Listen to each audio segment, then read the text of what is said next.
بل خبره دا ده چې د روژه ماتي ټیم لږ سوچ وکړي. په دغه وخت کې دا شیخکی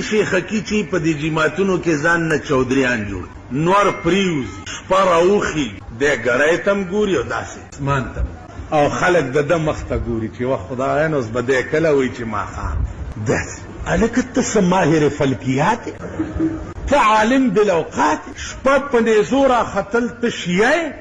دا خو د شیعو مذهب چې تیاره راوخیږي نو هله به روژه ماتې دی خوا وګورئ نور پرېوتو او د اسمان په دې کینګره کې یو تور تار د شپې ښکاره شو بس په ټکي به روژه مات بانګیانو ته که ګورې که نه نو چې په پاو باندې په اوه ماښامې نو تر اونیمو پورې به دوی بانګونه وایي سهار وګورئ که نه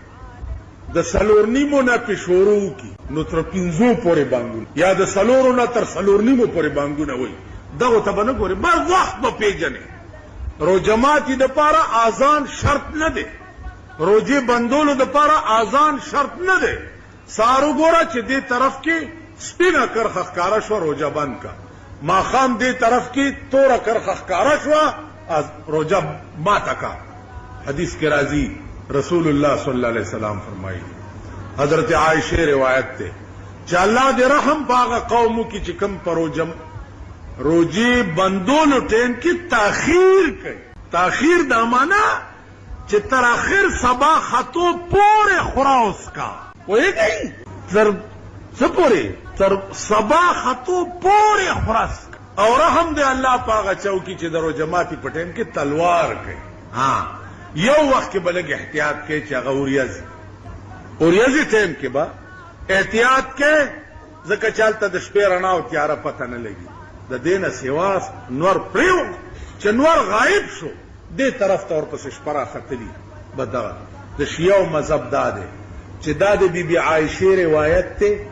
او بی بی عایشې سره د شیعو دشمنی ده بی بی عایشې ویلي دي چې روژه په تاخیر بندوي نو دوی یې په 3 بجې بند کړي روژه زر کولاوي نو دوی زمونږ د روژې ماتي نم 15 منټه وروسته روژه ماتوي ما په دې خبرو پوهېږئ دا اوقات دي انشاءالله که څه پاتې بیا به شي بله خبره دا ده چې روژه د پیر په شپه میاشت عام طور لیدلی شو نو پیر 29 راځي د پیر ورځ 29 شو د 9 شپه 30 شو د 9 په شپه به میاشت ته ګورئ د پیر په ورځ روژې نشته ښه پوه شوئ ځان نه دغه مه جوړوئ چې هر کالي کمیږي او دغه ځای لږه مخکې نیسي که چا د شک په ورځ د پیر د ورځې د شک روژه هم نشته ما په خپله د پیر په شپه د ړومبی شپې میاشت په کویټې چمن کې لیدلی ما نور کله د خلکو به اړتو پړتو دا هلال کمیټه د حکومت کمیټي خو زاړو منم تاسو پوه شوئ په خبره خو منم خو دغه دی لوی خلق دی دننه په کلب کې نهستی چایونه ګپې لګوي ټلیفون ورته پروت وي کوم ځای لیدلی شي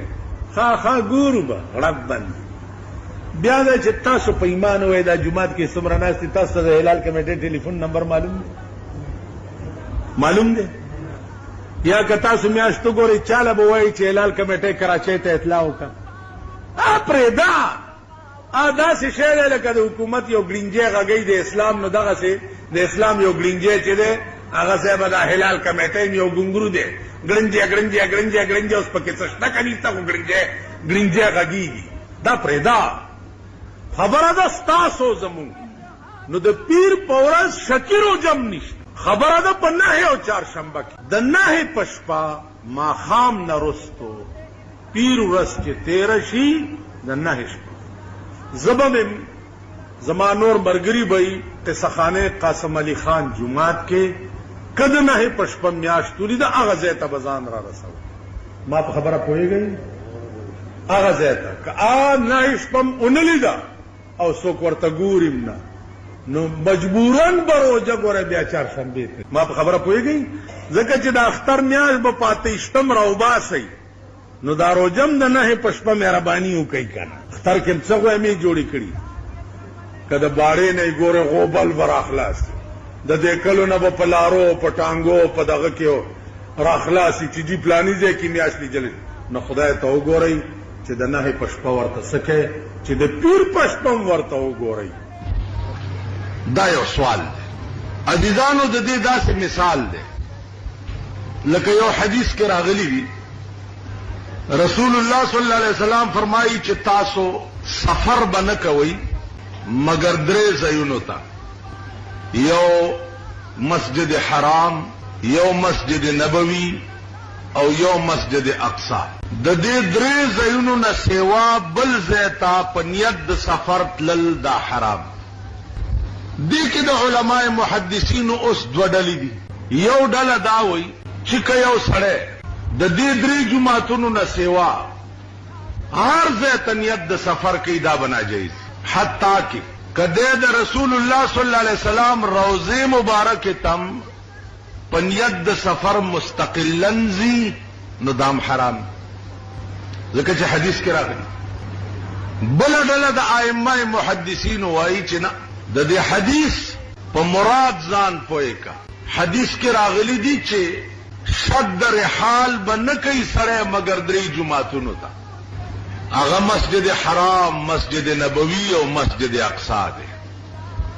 د دې درې جمعاتونو نه سیوا بل جمعات ته په نیت د ثواب سفر کول دا ناجایز، ځکه چې د دې درې جمعاتونو نه سیوا نور ټول جمعاتونه یو برابر دي. که یو سړی دا وایي چې زه ځم د دلی په جامع مسجد کې جمعې مونځ کوم، دا سفر ناجایز ځکه دی چې د بابت خان صاحب جمعات کې د جمعې مونځ کول او د دلی په جامع مسجد کې د جمعې مونځ کول دا یو برابر دی. نو په نیت د سفر بل جمعات تتلل ناجایز دي. پیغمبر مراد دا دی. اما په نیت د سفر تجارت پسې تلل، چا خپلوانو ملاوېدل، اسې تلل، د رسول الله روضې ته تلل، دا ټول جایز. ائمه احناف چې دي هغې وایي چې ګوره